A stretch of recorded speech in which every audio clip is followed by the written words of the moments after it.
Tonight, the Jefferson City Council is expected to introduce a bill that would get rid of bird scooters. ABC 17's Avery Rayler spoke to officials and joins us in the studio tonight. Avery, the meeting will start in just under an hour. That's right, Morgan. In just under an hour, the council will introduce a bill to end their agreement with Bird Rides Incorporated.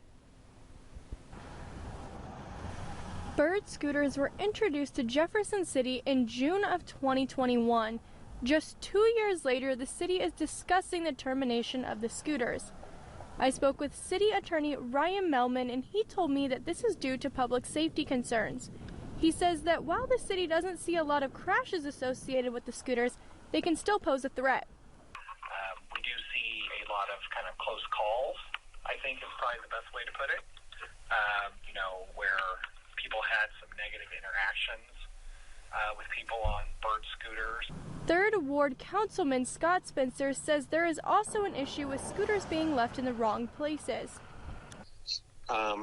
We've been getting a lot of complaints about the bird scooters being left in places where they shouldn't be, whether that's right in the middle of sidewalks. Even I've had them placed in close to driveways.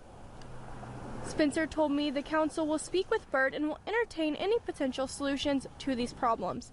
According to meeting documents in 2022, Bird Rides Incorporated paid Jefferson City just over $3,000 in business license fees. The agreement in place is that Bird pays the city 25 cents per ride.